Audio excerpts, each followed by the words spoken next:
we've got a firestorm for Fernando Mendoza. He is right in the middle of a full-blown social media firestorm after a supposed Derek Chauvin-related comment, and shocker, people lost their mind. A resurfaced comment, a skipped draft night, and a White House decision that raised eyebrows. Fernando Mendoza's rise hasn't been quiet. Now with the commissioner involved, Fernando's story just took a serious turn. Some claim his season is already over before it began. But what actually happened, and did the NFL really step in? Let's break it down.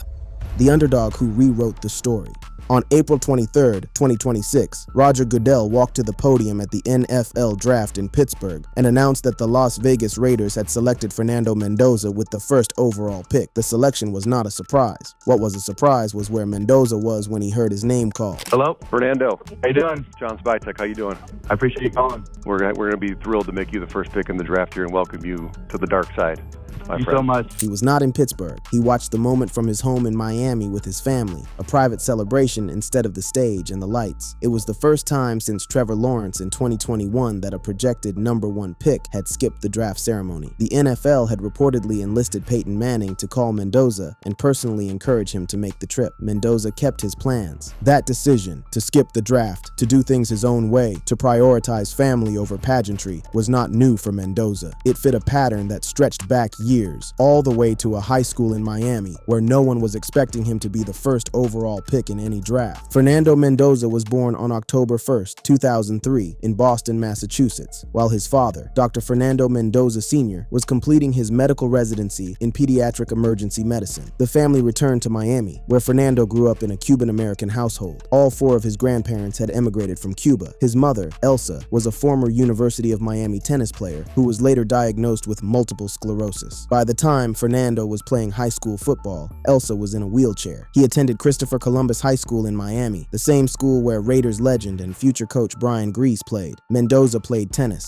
He participated in turkey drives and Cuban relief trips. He was a student who took his academics seriously, eventually graduating from UC Berkeley with a degree in business administration in 3 years. But on the football field, he was not a highly sought-after recruit. He ranked approximately 2,149th nationally and 140th at the quarterback position in his high school class. He had limited FBS offers. He was considering committing to Yale before flipping to the University of California. At Cal, Mendoza developed steadily under a series of different offensive coordinators. He took over as the starter and set records for completion percentage. In his final season at Cal, he threw for 3,004 yards with 16 touchdowns and 6 interceptions, completing around 69% of his passes. The coaching situation at Cal was unstable, and Mendoza made the decision to transfer. He followed his younger brother Alberto, also a quarterback, to Indiana, where head coach Curt Cignetti had built something. What happened at Indiana in 2025 is the reason Fernando Mendoza's name was called first at the 2026 NFL Draft. Mendoza led Indiana to a perfect 16-0 season, the program's first in its history. He won the Heisman Trophy, the first in Indiana's history. He won the Maxwell Award, the Walter Camp Award, the Davey O'Brien Award, and the Manning Award. He threw 41 touchdown passes against just 6 interceptions, completing 72% of his passes for 3,535 yards. He added 7 rushing touchdowns. He was named the Big Ten Offensive Player of the Year and the Big Ten Championship Game MVP. In the college football playoff semifinal against Oregon, he completed 17 of 20 passes for 177 yards and 5 touchdowns. In the national championship game, played in Miami, his hometown, against the University of Miami, the program that had not heavily recruited him, Mendoza took hits, absorbed contact, suffered a bloody lip, and on a 4th and 5 with the season on the line, tucked the ball and dove into the end zone on a rushing touchdown that effectively sealed the game. Indiana won 27-21. Mendoza was named the CFP National Championship Offensive MVP. This is the 4th quarter of the national championship game. You score this football, you basically seal it up and you're national champions. And this is a moment where Fernando didn't even do it with just his arm. He did it with his legs. Okay, you see the play. All right, it's breaking down a little bit here. He knows that he's got a quick takeoff if the pocket breaks like this. So he saw it, makes the guy miss. Okay, makes a tackle miss there. Takes a hit, stays on his feet, going in the end zone, takes a shot to the open ribs, extending the football to go win the national championship. After the season, Mendoza declared for the 2026 NFL Draft by updating his LinkedIn profile to "Open to Work," a nod to the business school mindset that had followed him throughout his career. He was the consensus #1 prospect by a significant margin. ESPN's Mel Kiper Jr. compared him to Peyton Manning in terms of preparation and football IQ. Fox Sports' Colin Cowherd called him "exactly what I want" in a quarterback and compared him favorably to Peyton Manning after his pro day. The Raiders, holding the first pick, had no intention of doing anything other than selecting him. And then, weeks before the draft, something emerged from 6 years ago. A screenshot, an old Instagram comment, and the beginning of a firestorm that would test just how bulletproof Fernando Mendoza's reputation actually was. The comment that resurfaced everything. It started, as so many modern controversies do, with a screenshot. In early April 2026, weeks before the NFL Draft, and during what should have been the most settled stretch of Fernando Mendoza's pre-professional life, an old Instagram comment bearing his name began circulating across X, Instagram, and Reddit. The comment was alleged to have been posted in May of 2020 on an Instagram post by LeBron James. That post had featured a side-by-side image. On one side, Minneapolis police officer Derek Chauvin kneeling on the neck of George Floyd during an arrest. On the other side, San Francisco 49ers quarterback Colin Kaepernick kneeling during the national anthem. LeBron's caption read, "This is why." According to the screenshots that began spreading across platforms, a teenage Fernando Mendoza, approximately 16 years old at the time, had left a reply. The alleged comment read, "You need to explain the context of the first photo of the cop on the man because you never know what he did wrong." The original post had been deleted years prior, but screenshots once taken have a life of their own on the internet. The account Pop Crave, with millions of followers, amplified the screenshot, and within hours the image had generated hundreds of thousands of impressions. Within a day, the story was trending. The timing was a slow-motion collision between Mendoza's ascent to the pinnacle of college football and the enduring cultural weight of the events of 2020. Understanding what that comment meant, or what it was alleged to mean, requires understanding the context in which it was supposedly made. May 2020 was a seismic moment in American public life. George Floyd had died on May 25th of that year, after Officer Derek Chauvin knelt on his neck during an arrest in Minneapolis. Chauvin was later convicted of second-degree murder, but in the days immediately following Floyd's death, before the trial, before the verdict, before the full forensic picture emerged, the country was fracturing along fault lines that had been building for decades. Protests erupted across the United States. Social media became a battleground between competing narratives, police accountability, systemic racism, and from others, calls for more information, for context, for patience before passing judgment. That was the environment in which a 16-year-old Fernando Mendoza, according to these screenshots, typed a reply on LeBron James's Instagram. The comment did not use slurs, it did not celebrate Floyd's death, it did not defend Chauvin's actions. It asked a question, or, depending on perspective, it sought to complicate a narrative at the single worst moment in recent American history for that kind of complication. The shrug emoji at the end did not help. In April 2026, the question was not what the comment meant in 2020. The question was what it meant now for a 22-year-old man who was days away from becoming the most visible young athlete in America. Fernando Mendoza is under fire following a resurfaced comment he made on LeBron James's post about George Floyd. Isn't it amazing that George Floyd has such impact? I mean, isn't it? It's astounding. All right, so we look at the comment. This is why, Kaepernick.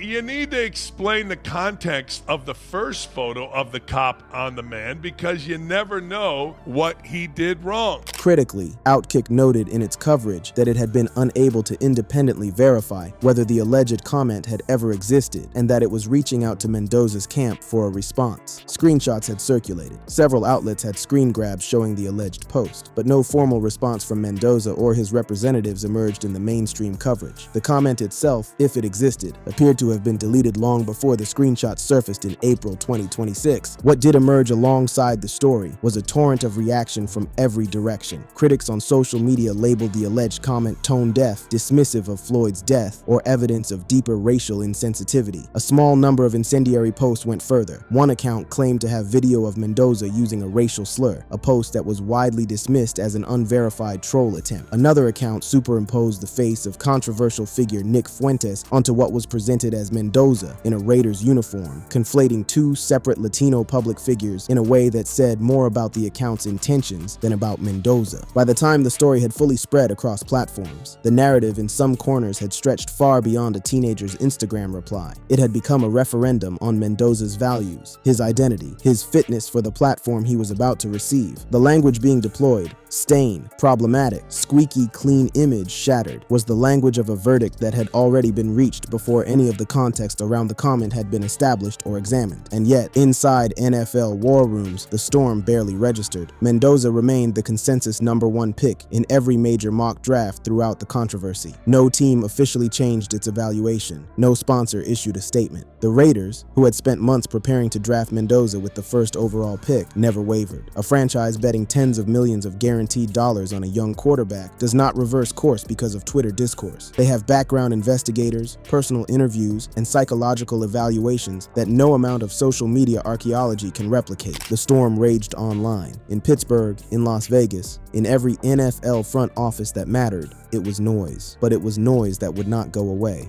The war over Fernando Mendoza.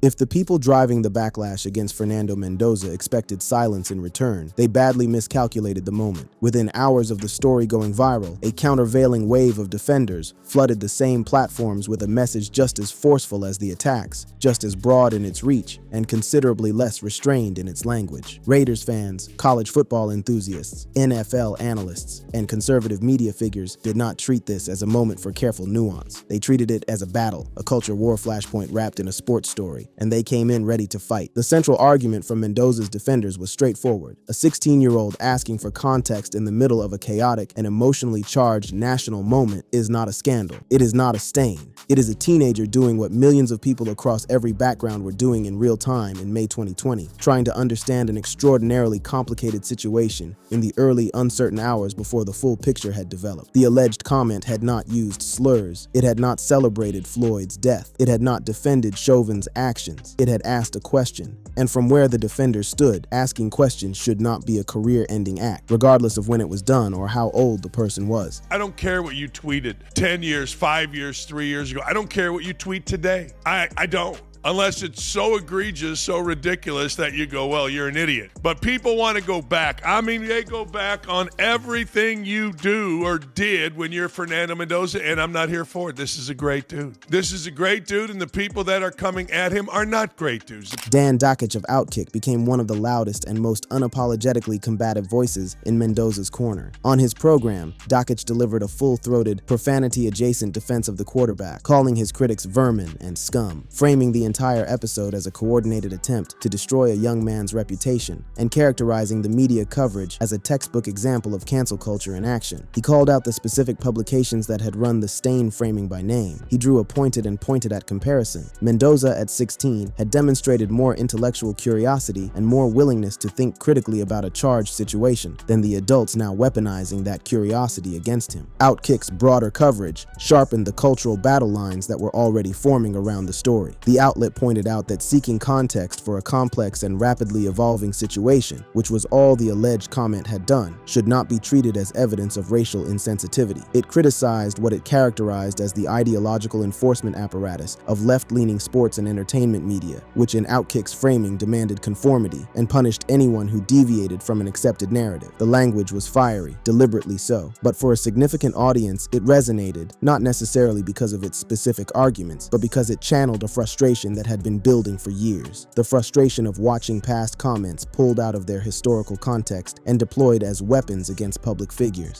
On X and Reddit, the self-described satirical contingent of Mendoza's supporters produced content that spread just as widely as the outrage. Jokes multiplied across platforms. "This will tank him to the 11th pick" became a running gag, the mockery directed squarely at the idea that a 6-year-old Instagram comment from a teenager could possibly derail the career of a Heisman Trophy winner, a national champion, and the consensus #1 prospect in the 2026 draft. Fan accounts juxtapose the alleged comment against the extensive documented record of Mendoza's community work, his MS fundraising, his academic achievements, and his family's story. The implicit argument, and it was a powerful one, was look at the totality of who this person demonstrably is and look at what they're choosing to focus on instead. One comment that surfaced in the coverage and circulated widely came from a user who described themselves as black and wrote simply, "As a black person, I truthfully do not care." That comment, clipped and shared thousands of times, became a centerpiece of the counterattack's argument that the manufactured outrage was primarily performative, driven largely by people performing ideological solidarity rather than expressing genuine grievance, and that it was not broadly felt within the communities the outrage claimed to represent. The mainstream sports media, for its part, handled the story with considerably more restraint than either the attack or the defense. Hindustan Times framed it as a controversy that fans had mostly rushed to dismiss. Yahoo Sports covered the backlash, but noted its limited tangible impact. The consensus framing across most mainstream outlets was that this was a minor story that had been amplified beyond its weight by viral mechanics and polarized politics, a brief pre-draft storm rather than a genuine crisis. Inside the league, that framing held. No NFL team publicly changed its evaluation of Mendoza. No sponsor made a public statement. The draft approached, and the story, so dominant on social media for several news cycles, had already begun to fade by the time draft week arrived. On April 23, 2026, Goodell walked to the podium in Pittsburgh and announced Mendoza's name without a trace of hesitation or controversy attached to the moment. The selection was celebrated by Raiders fans and analyzed by scouts and commentators. No mention of the Instagram controversy appeared in the room. But Fernando Mendoza's name was not done appearing in headlines, because even as the George Floyd comment faded from the immediate news cycle, another story was already forming,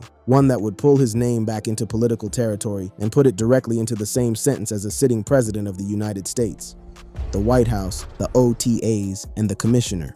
The invitation had been on the calendar for weeks. It was, in the grand tradition of American sports and American politics, a gesture as much as an event. President Donald Trump extended an invitation to the Indiana Hoosiers, Fernando Mendoza's former team, the program he had led to a perfect season and the first national championship in Indiana football history, to visit the White House on Monday, May 11, 2026. Head coach Curt Cignetti accepted. The team was going. Fernando Mendoza was no longer a Hoosier. He was, as of late April, a Las Vegas Raider, the #1 overall pick, the franchise quarterback, the face of a rebuild. But he had been the engine of Indiana's championship season. His diving touchdown run in the fourth quarter of the title game had delivered the program its first national title. His absence from the White House celebration, if he chose to skip it, would not go unnoticed. On May 2nd, 2026, during a press conference following Raiders rookie minicamp, a reporter asked Mendoza directly, would he be making the trip to Washington with his former Indiana teammates? The response that followed was one of the most revealing moments of Mendoza's early time as a professional, not because of what it disclosed about his political views. He was careful not to disclose any, but because of the window it opened into how he understood his new position, his new obligations, and the very specific calculus that governs the behavior of a first-year player at the absolute bottom of a new team's hierarchy. If it is on the first day of OTAs, like I said, I'm on the bottom of the totem pole here. I gotta prove myself. I can't miss practice. I don't know anything official. I don't have the calendar, but I just wouldn't, as a rookie, I don't think that's a good look.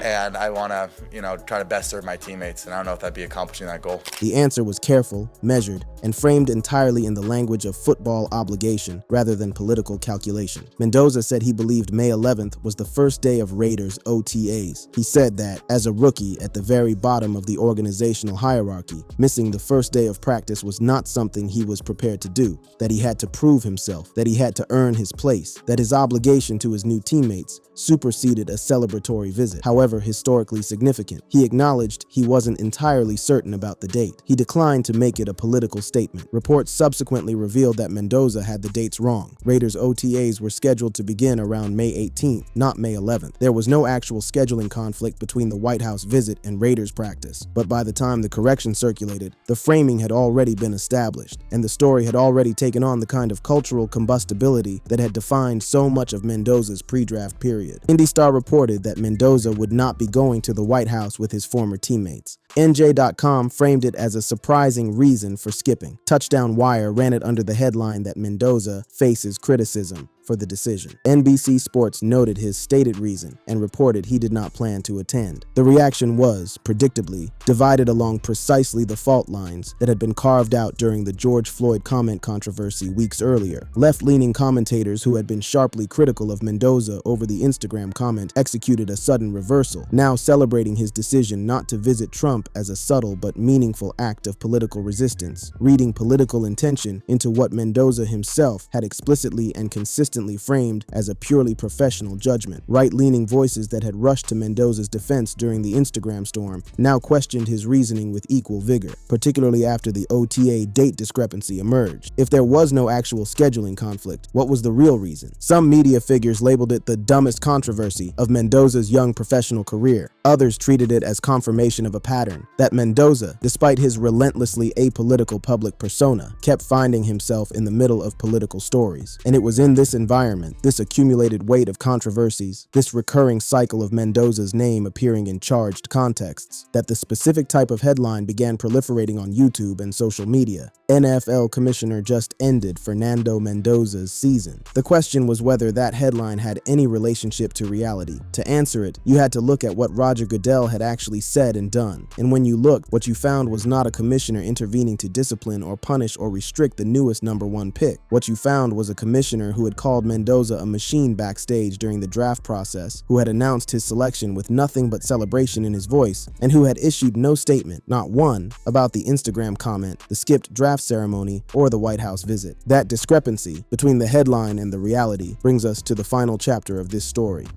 So, did Goodell actually end his season? Let's be clear about what the evidence actually shows. Between May 1st and May 3rd, 2026, Fernando Mendoza participated in Raiders rookie minicamp at the team's facility in Henderson, Nevada. He wore a Raiders jersey. He ran routes and threw passes. He took snaps, studied a playbook, and worked alongside his new teammates for 3 full days. He was, by every available account, doing exactly what a first overall pick is supposed to do in the first days after being drafted into the NFL. And the reports coming out of those 3 days were emphatically not the reports of a man whose career or season had been ended, interrupted, or threatened by any outside force, least of all the commissioner of the National Football League. Mendoza took more under-center snaps during the 3 days of rookie minicamp than he had in his entire college career, across 3 seasons at Cal and Indiana combined. At Cal and Indiana, he had operated almost exclusively from the shotgun, a reflection of the modern college game's schematic preferences. He had taken approximately 5 snaps from under center across his entire college career. In 3 days of Raiders minicamp, that number was already a distant memory. Head coach Clint Kubiak runs a pro-style offense with a heavy emphasis on under center play, play action, and run-pass option concepts, and the transition from the college shotgun to that system was the central technical challenge Mendoza faced. He attacked it with the same methodical discipline that had defined every transition in his career. I believe it's the added footwork. Instead of being back there in shotgun, you have to get back to make sure you get depth, so you can best serve your offensive lineman, still be on time, still decipher the defense. And with that, it's really having an emphasis on those first 2 steps, on securing the snap and getting out of there and powerful with having quick feet. On the first evening of minicamp, Mendoza organized an impromptu session in the team hotel, gathering offensive linemen and centers for an additional 25 to 50 under-center repetitions each. It was unscheduled. It was self-directed. He initiated it. By day 2, observers noted visible and measurable improvement from where he had been 24 hours earlier. The footwork sharper, the timing crisper, the connection between quarterback and offensive line beginning to take shape. I've learned a lot in these 2 days, and I think that's the best thing. Is the advice that I've gotten is, as a rookie, you just try to learn the most as possible.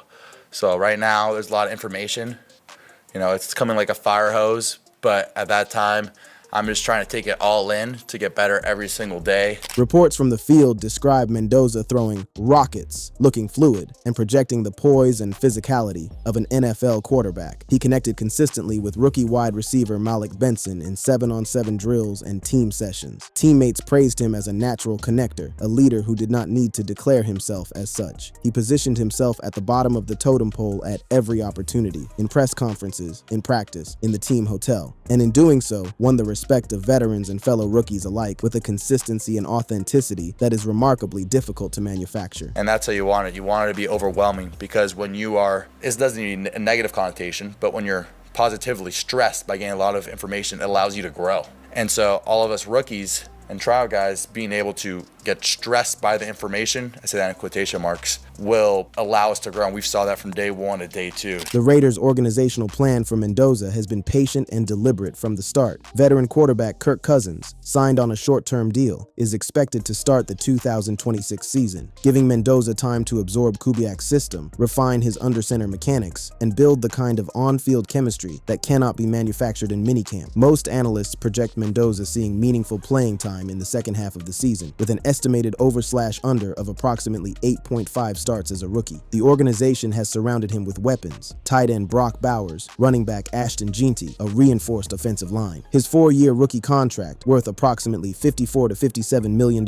in fully guaranteed money, with a 5th-year team option, is standard for the top overall pick. Everything in Las Vegas points in one direction: forward. Here is what the real story of Fernando Mendoza actually is, stripped of the sensationalism. A 2-star recruit from Miami who was nearly headed to Yale instead of a power conference school, spent 4 college seasons becoming one of the most decorated quarterbacks in recent NCAA history. He won a Heisman. He won a national championship. He won the heart of a franchise. He was drafted first overall, skipped the ceremony to be with his family, and showed up to his first professional training activities with a hotel room full of offensive linemen practicing under-center snaps at 10 o'clock at night. He declined a White House visit, gave a reason that turned out to be factually incorrect, and kept working. He has been called a machine by the commissioner. He has been praised by Mel Kiper. He has been defended by Dan Dockich. He has been attacked by anonymous troll account. None of it has changed his trajectory by a single degree. He's been outstanding in so many of his interviews throughout the course of this process. First Heisman Trophy winner that Indiana has had, leading that Hoosiers team to a national championship. And